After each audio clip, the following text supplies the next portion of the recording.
I got the job at Hexler Corporation through a temp agency. Data entry, night shift, decent pay. The building was a sleek glass tower downtown that reflected the city lights like a mirror. During orientation, the HR woman told me, "You'll be on the 12th floor. Here's your key card. Don't lose it." I glanced at the building directory. It listed floors 1 through 12, and jumped straight to 14. 12 floors? I asked. She gave a tight smile. Yes, 12 floors. What about 13? There is no 13th floor, she said. Superstition. You know how it is. But when I got into the elevator that first night, I counted the buttons. 1, 2, 3, all the way to 12. Then 14, 15, up to 32. Between 12 and 14, there was a gap. Not a missing button, a smooth space where a button should have been.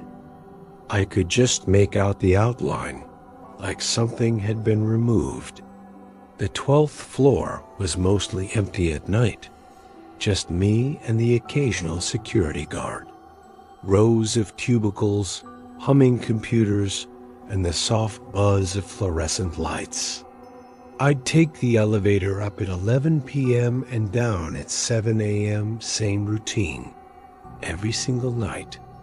But I started noticing something odd. Sometimes, when the elevator doors opened on 12, I'd smell something strange, like wet concrete and rust. It would fade quickly, but it was there for just a second. And sometimes, the elevator would hesitate between floors 12 and 14. A slight pause, barely noticeable, like it wanted to stop but couldn't. On Friday of my first week, I mentioned it to Marcus, the security guard. "The elevator's acting weird," I said. "It keeps pausing between 12 and 14. His expression changed. "Don't mess with that elevator after midnight. Just don't." "Why?" "What's on 13? "There is no 13. He walked away before I could ask anything else. It was my second week. Tuesday night, 2:47 a.m., I was alone, entering data when the lights flickered. Once, twice, then steady again. And I heard it. The elevator ding. I hadn't called it. No one else was on this floor. I walked to the elevator bank and watched the display. The numbers counted up. 8, 9, 10, 11, 12. The doors opened. It was empty. But that smell wet concrete and rust was overwhelming. I should have walked away, but I stepped inside to see if a button was stuck. The panel looked normal. All the buttons dark, except the gap between 12 and 14 was glowing. Not a button, just that smooth metal space, glowing with a soft, sickly yellow light. Before I could react, the doors closed. The elevator started moving. Down. I frantically pressed the door open button. Nothing. I pressed 12, my floor. The button lit up, but the elevator kept descending. 11, 10, 9. The numbers stopped making sense. The building only had a basement and a ground floor below level 8. 6, 5, 4. No, no, no, I whispered, pressing every button. None of them worked. 3, 2, 1. The elevator should have stopped, but it kept going. The display went dark. Then a single number appeared. 13. The elevator stopped with a jolt. For a long moment, there was just silence in that awful smell. Then the doors opened. It looked like an unfinished floor. Concrete walls, exposed pipes, dim emergency lighting. Construction equipment sat abandoned ladders, tarps, tools covered in dust. But the proportions were wrong. The ceiling too low, the hallways too narrow. Like the space was compressed, squeezed into a gap that shouldn't exist. My every instinct screamed at me to stay in the elevator, but the doors started to close. I lunged forward, blocking them with my arm. "Stay open," I begged, looking for something to jam them with. That's when I saw them. Figures in the darkness, standing motionless in the hallway.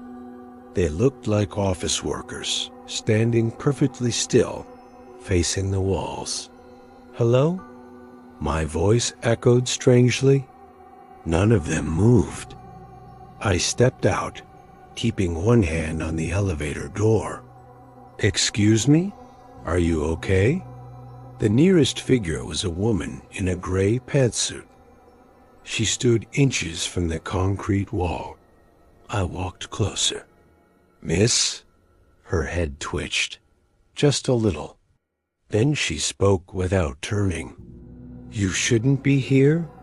Her voice was flat, dead. The elevator brought me here.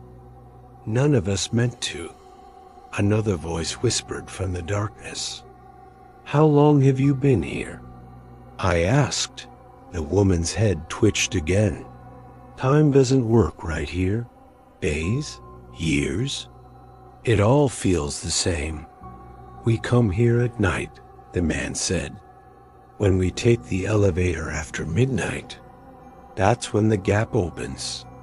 Between 12 and 14, the woman whispered. A mistake in the building's design that became something real. I backed toward the elevator. "I need to leave." "You can try," the man said. "But the elevator only comes when it wants to. Eventually, it brings everyone back, and they don't leave." I ran to the elevator and slammed my hand on the button. Nothing. I don't know how long I waited. Minutes? Hours? The figures didn't move. Just stood there, facing the walls. Then I heard footsteps. Heavy, slow, deliberate. "Don't look at it," the woman whispered urgently. "If it sees you looking, it knows you're real." "What is it?" "The reason we face the walls." The footsteps got closer. I could hear wet, labored breathing. I turned to face the wall like the others, my heart hammering. The footsteps stopped right behind me. Hot breath on the back of my neck. "Please," I whispered. Ding. The elevator. I ran without looking back. Dove inside and pressed 12 frantically. The doors closed just as I heard those footsteps start to run. The elevator climbed. 1, 2, 3. Normal numbers. The doors opened to my familiar floor. I stepped out on shaking legs and looked at the display. The gap between 12 and 14 was dark again. Just smooth metal. I grabbed my things, took the stairs all 12 flights, and left. I quit the next day. The temp agency found me something else. Day shift. A single-story building. But sometimes, late at night, I think about those people, standing in the dark, facing the walls. And I wonder how many others have found themselves in the gap between floors. I don't take elevators anymore, especially not at night, because last week In my new one-story building, I found something in the supply closet. A button, a brass elevator button with the number 13 engraved on it. And when I picked it up, it was warm, like someone had just pressed it. If you work in a tall building, check the elevator panel, count the floors. If there's a gap where a button should be, take the stairs, because some floors exist only in the spaces.